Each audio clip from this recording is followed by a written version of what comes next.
issues that are, of course, tied together as people in the state lose jobs, lose their wages. And so their hope is to see people not only act to make resources available to individuals and families in need, but to act to make sure that they can live and be in safe housing as we head into this dangerous period and states across the country struggle to control this pandemic.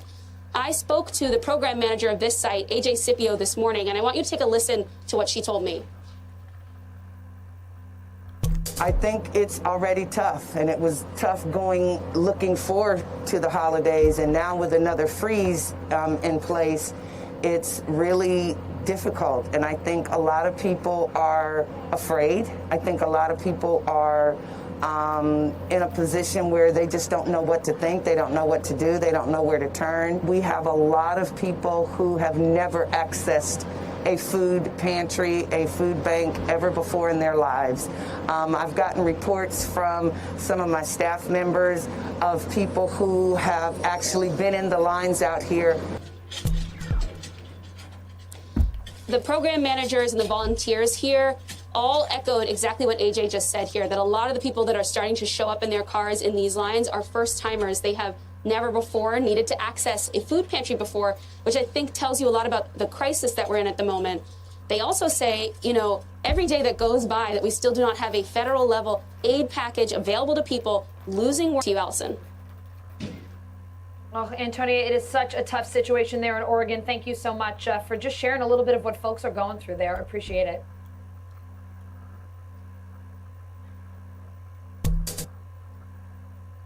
Каждый, кто когда-либо искал работу, рассылал резюме или смотрел вакансии, так или иначе натыкался на удаленную работу. Ну, точно слышал о такой.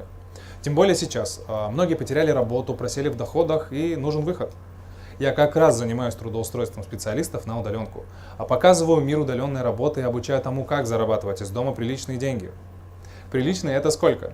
Это московская зарплата, сидя дома. Следует отметить, что заработок более 100 тысяч рублей в месяц на удаленке абсолютно нормальное явление. А самое главное — выбрать востребованную твердую профессию без спама или участия в сомнительных проектах или системах.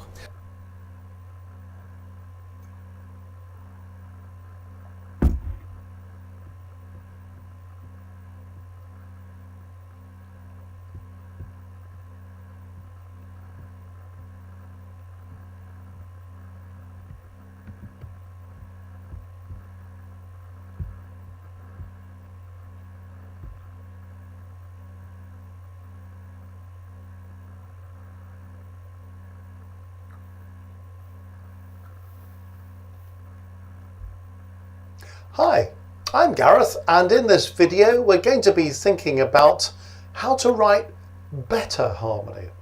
Now, what I've got on the board here is a piece of harmony that in many ways is kind of textbook stuff. It's perfectly safe harmony, the chords all work. When you're looking at the individual parts, they all kind of flow along quite nicely.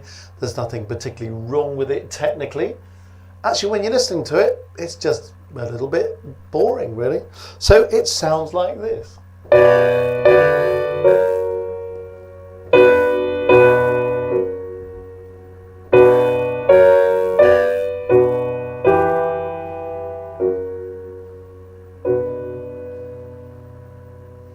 So the harmony is perfectly sound, but it's the sort of thing that people do, and then they say, but it doesn't sound very interesting. What can I do to make it more interesting?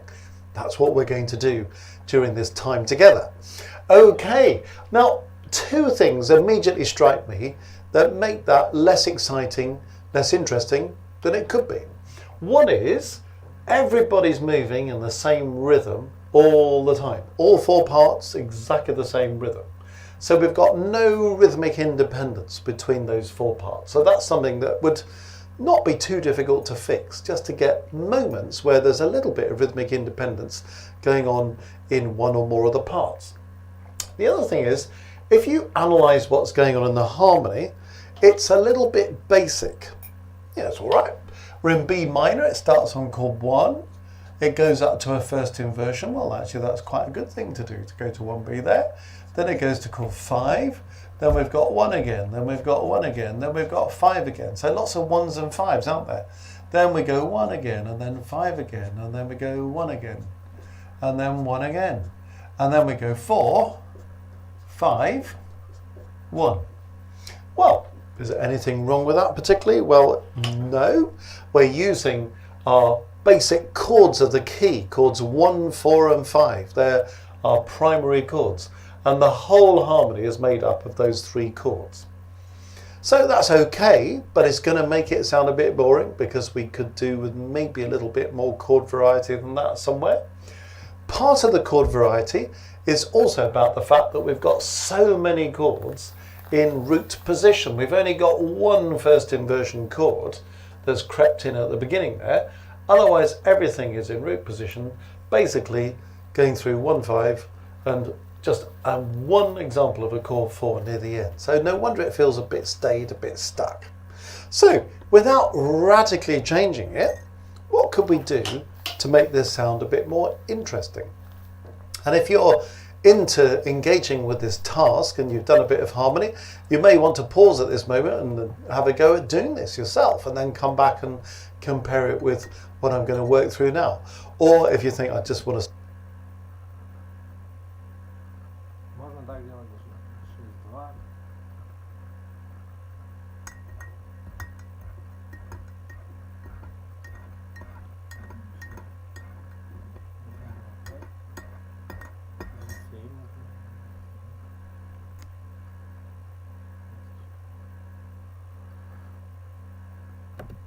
stick with this, that's absolutely fine.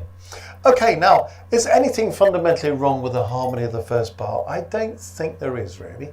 So I'm not going to suggest anything too radically different because we've got our initial establishment of the key using chord 1 and we have a progression to chord 5 by the end of the bar and we've used a first inversion chord. So in fact, there are many strengths in the first bar for the reasons I've just outlined. There is a little trick we can play in the bass though that would just spruce this up. You can see that the B moves to a D, so what's to stop me putting in a passing note onto the D? And if I'm going to put a passing note between B and D, which obviously I can do because that's a third and you just need to slip in the note in between, and then that gives you that passing note between 2 notes that belong to a chord. Well, I could do the same thing here, couldn't I? Because this could then run up to my F sharp. So harmony note, passing note, harmony note, passing note.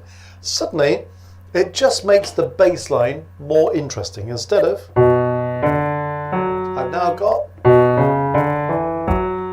and that gives us a bit of rhythmic independence as well. So the original first bar,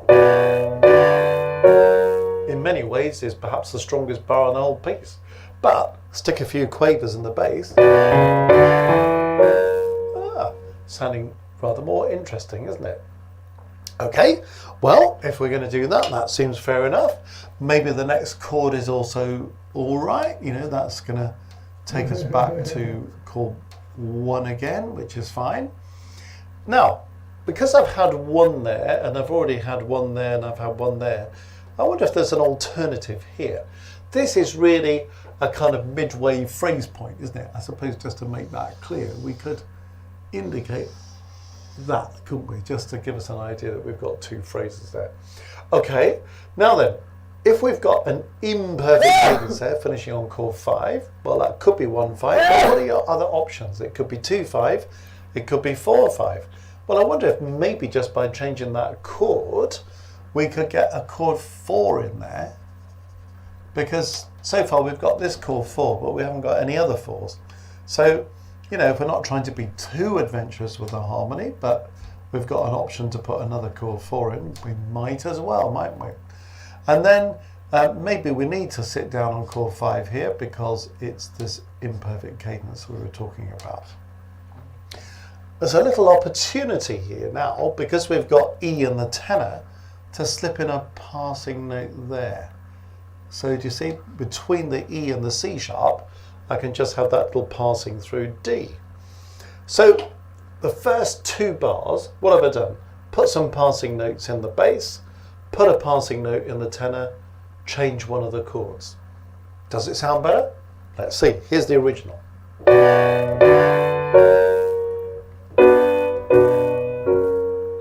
see the problem with that you're going 1, 1, 5, 1, 1, 5. That's why I'm trying to break that cycle a bit by using a 4. Listen to the use of 4 and the passing notes.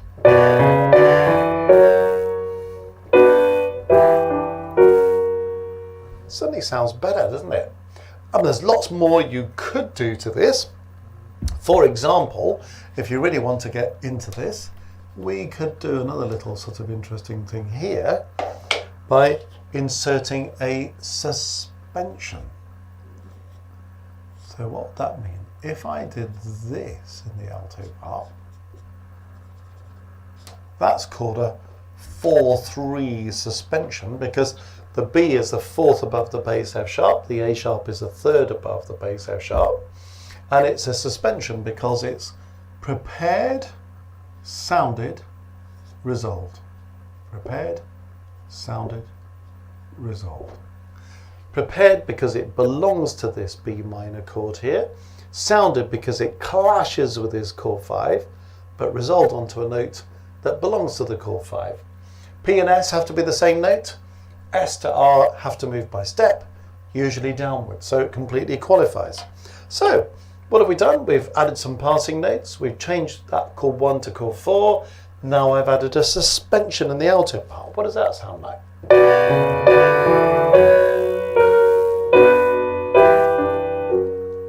Well, it's starting to sound a bit more interesting, isn't it? Okay, now if we go on to the next bar for a moment, well, 1, 5, 1 again, you know, and we're still maybe thinking we've only got one of these first inversion chords, so maybe we can have something else there. Well, there's a little trick going on here we might just capture. Without changing these chords, when you've got a melody that's going 1, 2, 3 in the key, which is what it's doing, B is the 1st degree, C sharp's the 2nd, D is the 3rd, this is an opportunity for something called a passing 6/4. What's a passing 6/4? Many people will know about this.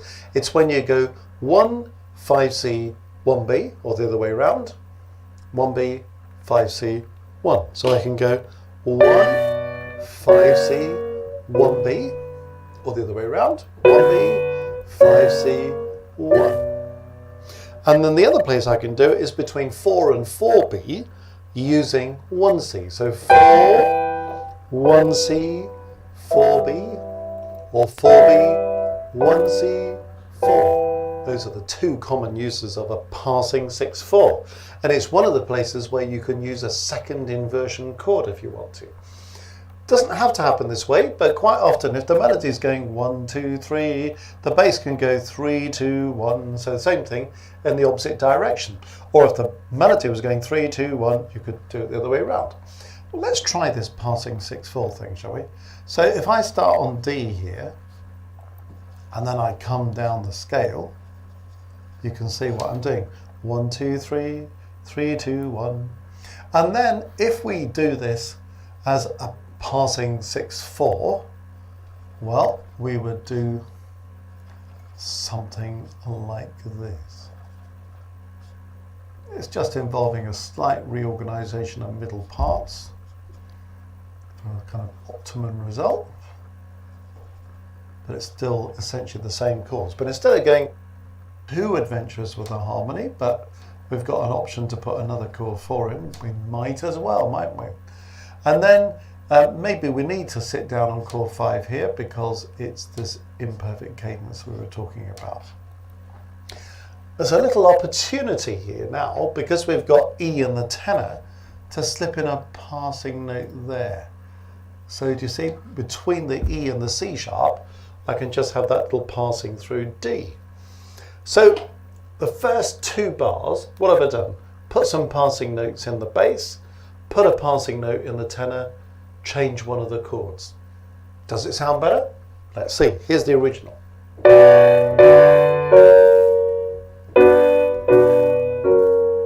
You see the problem with that you're going 1, 1, 5, 1, 1, 5. That's why I'm trying to break that cycle a bit by using a 4. Listen to the use of 4 and the passing notes.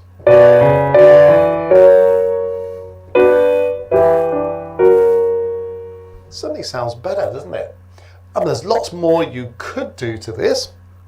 For example, if you really want to get into this, we could do another little sort of interesting thing here by inserting a suspension.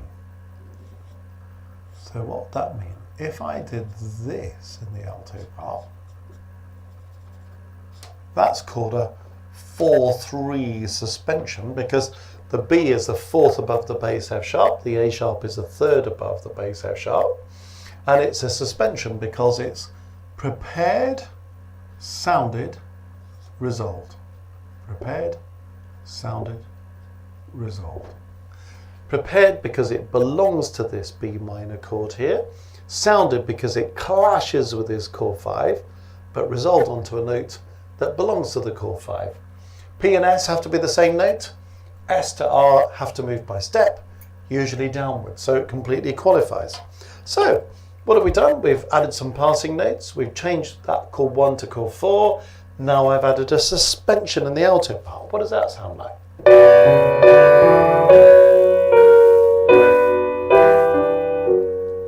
Well, starting to sound a bit more interesting, isn't it?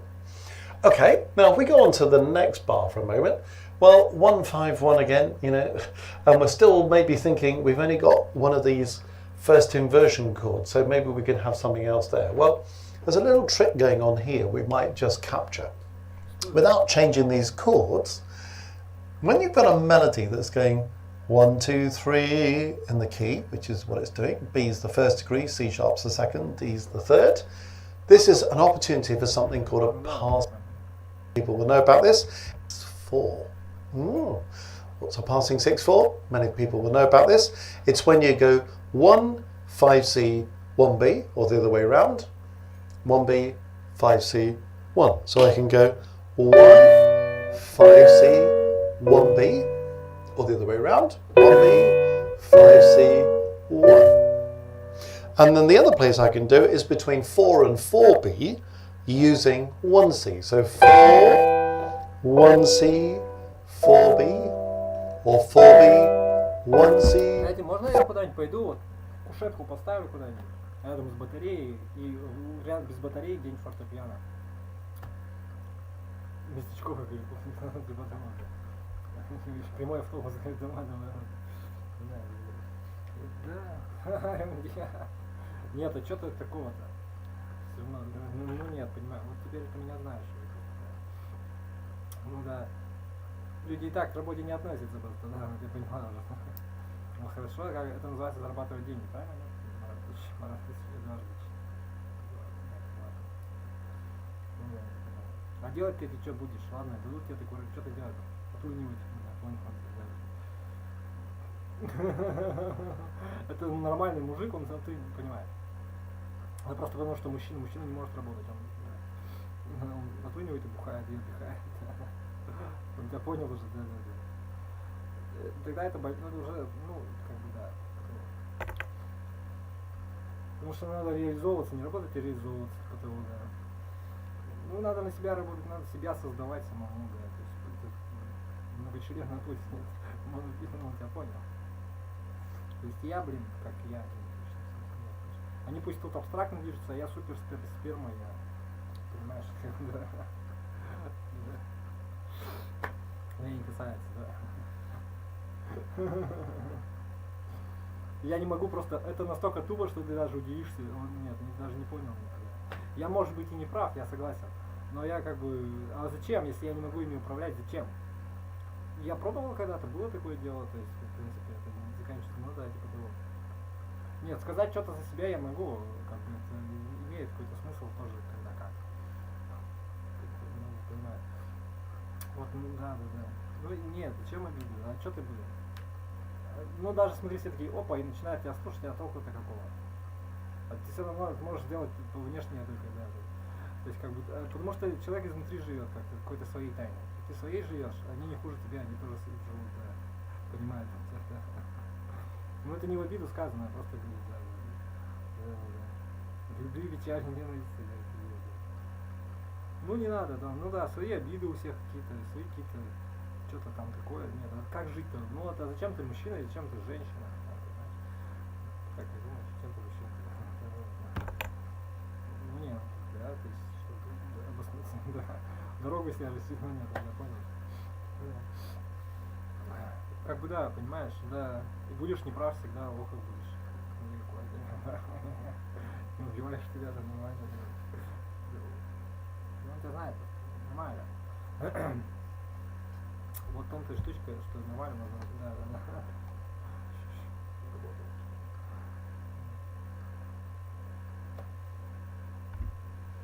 Нет, не надо болеть, потому что это одно и то же. Не надо на каждый.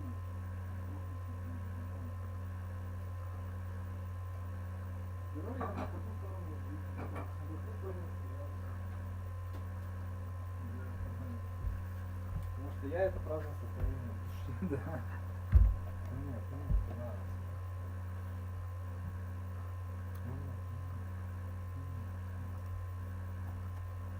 Ну, к сожалению, я не знаю, что сказать. Ну, все тут какие-то немножко.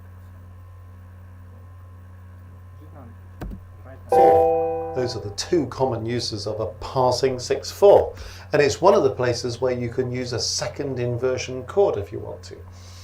Doesn't have to happen this way, but quite often if the melody is going 1, 2, 3, the bass can go 3, 2, 1, so the same thing in the opposite direction. Or if the melody was going 3, 2, 1, you could do it the other way around. Well, let's try this passing 6/4 thing, shall we? So if I start on D here, and then I come down the scale, you can see what I'm doing. 1, 2, 3, 3, 2, 1. And then if we do this as a passing 6/4, well, we would do something like this. It's just involving a slight reorganization of middle parts for a kind of optimum result. But it's still essentially the same chords. But instead of going 1, 5, 1, I've now gone 1B, 5C, 1. So you see, just by sprucing up the inversions a bit, we're going somewhere. So nothing wrong with the original. 1, 5, 1. Now I've got 1B, 5C, 1. Okay, so it's just making it a bit more interesting, isn't it? Having done that, well, I could go on to my next chord and we could go back to 1, or we could go back to 1B. The reason why I'm suggesting 1B is we've just had 1. So maybe we could hop back to the 1B. And on the same principle of what we've just been saying about the melodic movement between the top and the bottom in the passing 6/4, always look at this possibility. The top part's going D, B, the bottom part's going B, D. So swapping over is something that you can easily do. So we might end up just by putting a first inversion there. That could be quite a nice thing to do. Now you might be looking at this saying, well, I thought we were trying to make it more interesting, but isn't this alto part a bit boring? F sharp, F sharp, F sharp, F sharp, F sharp. Well, yes, it is a bit boring, but actually one of the marks of good harmony is that you often have stability in one of the parts. It's often the alto part, but it sometimes can be the tenor part, where when you're going from one chord to the next, if you've got a note that's common to the progression of chords, you try to sound it in the same part. It gives you a smoother transition between one chord and the next. So the altos won't thank you if you give them thousands of F sharps, but actually it's a sign of a bit of stability there. Now, the other thing you could do, having got this bass line, is, well, what about one of these passing notes in here? Look again. We could do that, couldn't we? And then we could stick with our chord 4. Well, why not? You know, there's nothing wrong with it, is there? So let's put that in. I'm going to just do something in the tenor here. I'm going to make that into a crotchet and have a passing note. Because whenever you've got this movement of a third melodically, you've always got the option to put a passing note in. It doesn't always work, but have a passing note. Because whenever you've got this movement of a third melodically, you've always got the option to put a passing note in. It doesn't always work, but often it does. And then we can have this. And I'm just thinking, rather than just have these 3 chords going, if we can get some movement, that would be quite nice. So already, Yeah. So that would just take the rhythm somewhere. And then we could even do something a bit more nifty here. Now, have a look at this little trick.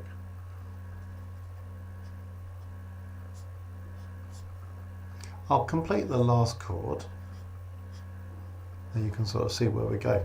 So we had 4-5-1. I've stuck with the 4-5-1. I'm trying to stick with, you know, as much of the original harmony as seems reasonable. You know, we're not over-exciting the choice of chords, we're just trying to make it work better.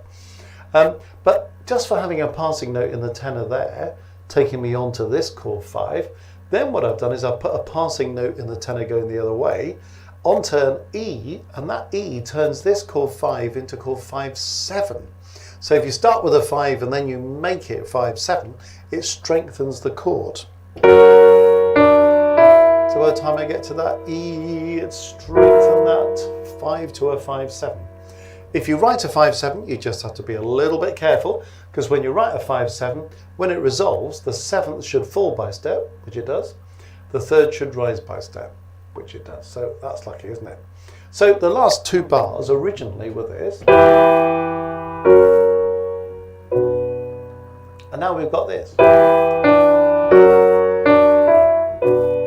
So what I've tried to demonstrate there is by keeping 3 parts exactly the same, and just by altering 1 part, we can make it actually transform a bit.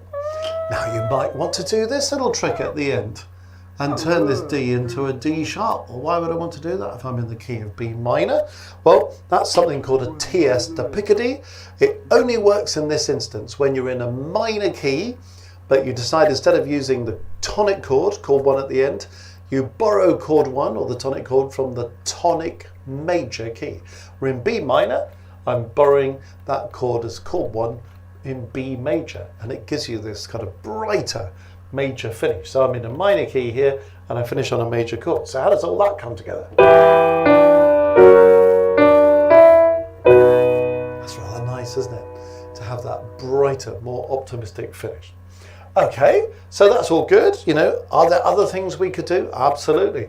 You could, for example, decide you're going to put a passing note in the bass here. And that's another instance where you end up with a chord 5, and by adding the passing note, it becomes 5-7. This time, rather interestingly, 5-7 in last inversion, a 5-7 D chord. Does the 7th fall by step? Yes, it does. Does the 3rd rise by step? Yes, it does. Well, that's absolutely fine, isn't it? Okay, have a listen to the original again.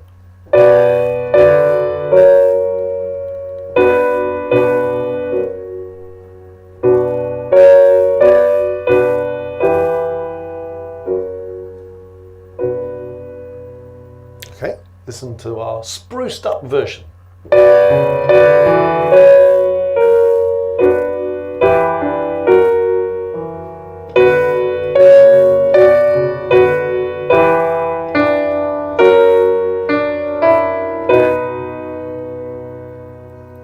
Now, you could do much more with that. You could experiment with more interesting chords, for example. We could use chromatic chords. We could use chords within the key that are just a bit more exciting. What I'm trying to demonstrate here, though, is how would you take that? Say that was your first draft of something where you spent ages choosing chords that fit, writing parts that fit, avoiding breaking any rules of harmony like consecutive fifths, consecutive octaves, double major thirds, all that kind of stuff, where the voice leading all kind of works all right. How would you then take that and turn it into draft 2? And I'm suggesting here that you've got something that would make it a rather more interesting thing. Is there more you could do? Absolutely. I mean, you might decide that some of this stuff, the tenor part could do something like this in the 3rd bar. And it would get even more interesting, wouldn't it? You could use a diminished 7th chord here, for example. That would make it even more interesting, a bit of chromatic colour there with a diminished 7th, you know? So there are lots of possibilities there, aren't there? We could use a chord 6 at this point instead of that chord 1. So there are things we could do to take it even further. We could do something like have a secondary dominant into F sharp major at this point by going 5-7. even more interesting, a bit of chromatic colour there with a diminished seventh, you know? So there are lots of possibilities there, aren't there? We could use a chord 6 at this point instead of that chord 1. So there are things we could do to take it even further. We could do something like have a secondary dominant into F sharp major at this point by going 5-7 to 1 in F sharp. So how about we did 5-7B with an E and the bass turned to E sharp, and then to F sharp major before finishing on a tierce to pick a D. So that would enrich the harmony yet further. So those are ideas for people who are comfortable writing harmony and are thinking, oh yeah, how could I actually choose a few chords that would give it an extra spice? But the main point here is there's a piece of basic harmony. This is how you might transform it so it becomes something that's much more effective. So I hope that gives you a few ideas as to how to go about this particular task.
Je suis littéralement sur le cul. Rien n'arrive à la cheville de ce film. Rangez les pop-corn, prenez votre bloc-notes et votre stylo, soyez attentifs.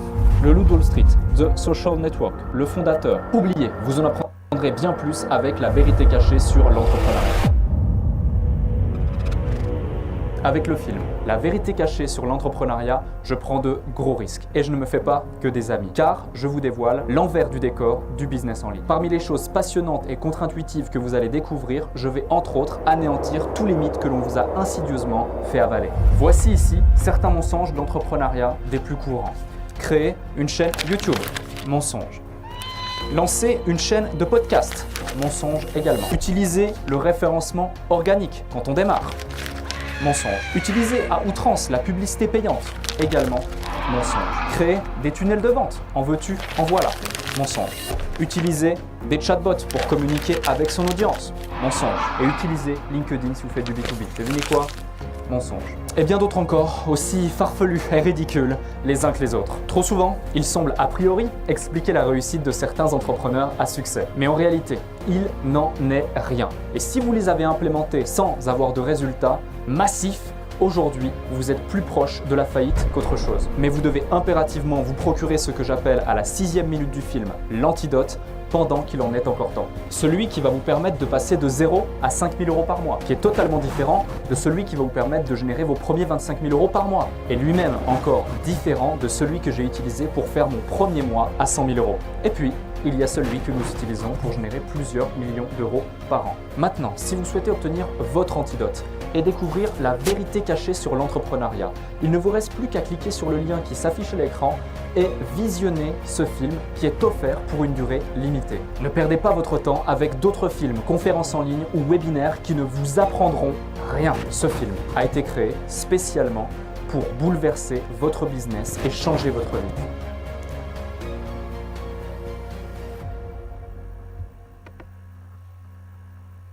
Dear fellow scholars, this is 2-minute papers with Károly Zsolnai Fehér. You are in for a real treat today, because today we are not going to simulate just plain regular fluids. No, we're going to simulate ferrofluids. These are fluids that have magnetic properties and respond to an external magnetic field, and you will see in a moment that they are able to even climb things. You see in the reference footage here that this also means if there is no magnetic field, we have a regular fluid simulation. Nothing too crazy here. In this real-world footage, we have a tray of ferrofluid up in the air and we have a magnet below it, so as the tray descends down and gets closer to the magnet, this happens. But the strength of the magnetic field is not the only factor that a simulation needs to take into account. Here's another real experiment that shows that the orientation of the magnet also makes a great deal of difference to the distortions of the fluid surface.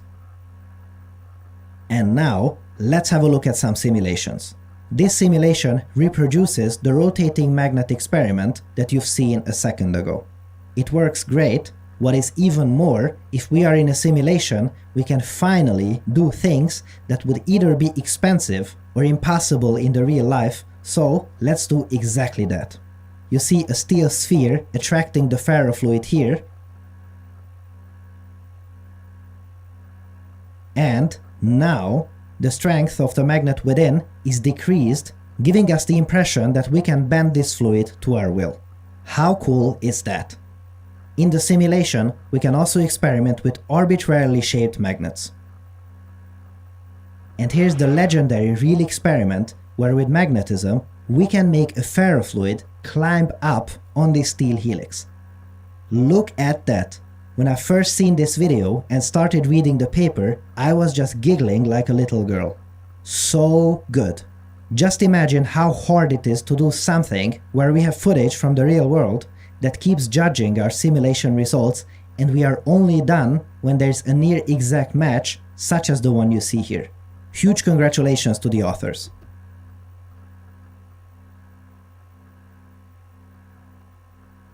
You see here how the simulation the one you see here. Huge congratulations. Done when there's a near exact match, such as the one you see here. Huge congratulations to the authors. You see here how the simulation output depends on the number of iterations. More iterations means that we redo the calculations over and over again and get results closer to what would happen in real life at the cost of more computation time. However, as you see, we can get close to the real solution with even one iteration, which is remarkable. In my own fluid simulation experiments, when I tried to solve the pressure field using 1 to 4 iterations, gave me a result that's not only inaccurate, but singular, which blows up the simulation. Look at this. On this axis, you can see how the fluid disturbances get more pronounced as a response to a stronger magnetic field.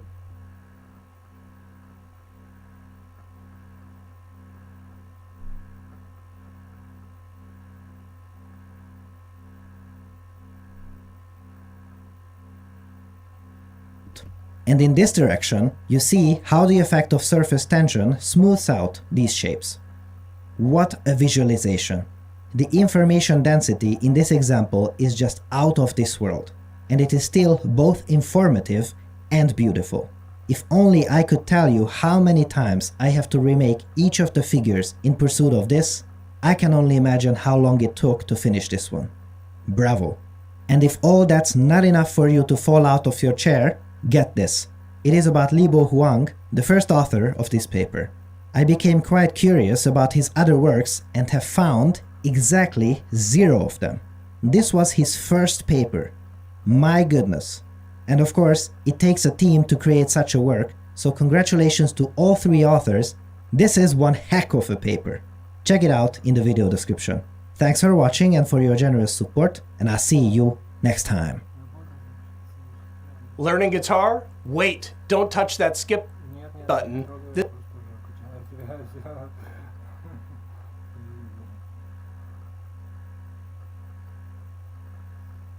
А что, это не так плохо? Finding no relief during 100 в год. Ну, короче, неважно. Ну, а как ты подумай, сколько за да? При условии, что ты реально там учишься чему-то, да? Нет. Учишь себя сам чему-то. А такого не бывает, не получается так, да.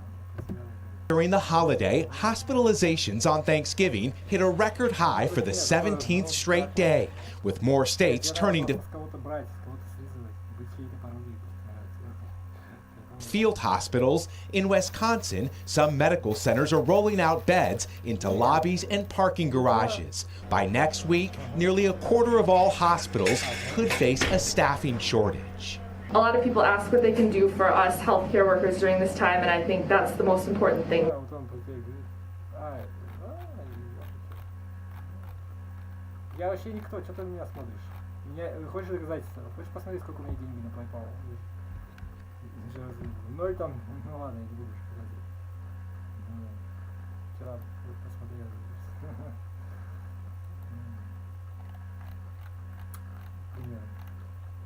Нет, я просто тебе говорю, что да.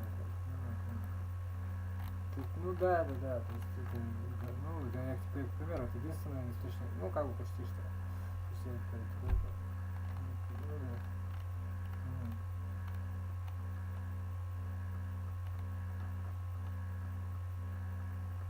Ну типа того, ну блин, что ты, да причем здесь не для денег, почему? Это наверное для плана. Сейчас, ага, сейчас. Ну это просто. Ну да.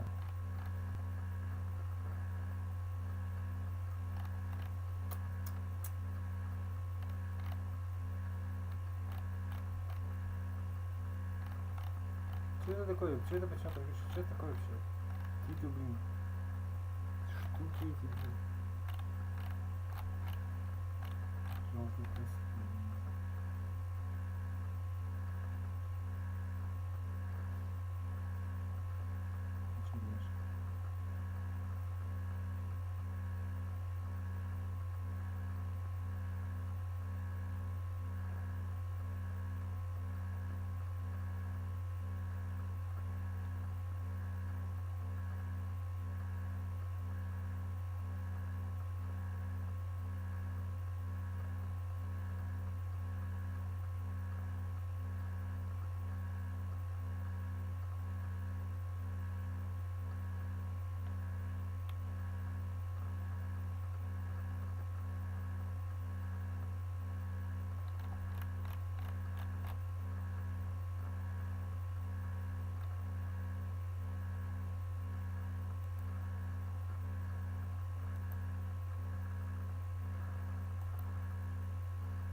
Кто такой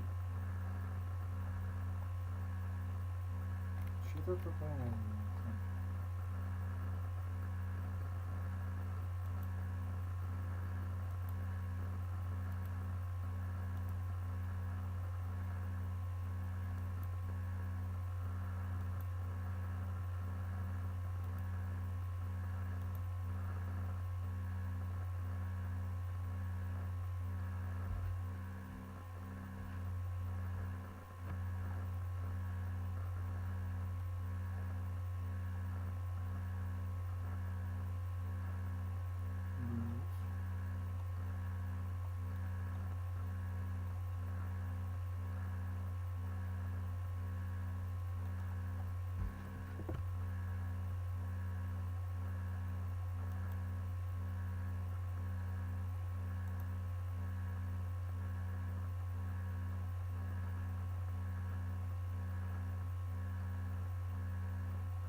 Незнакомая.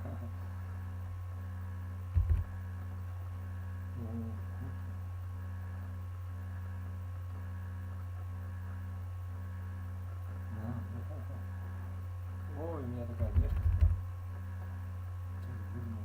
Незабвенная.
Случилось, она видела.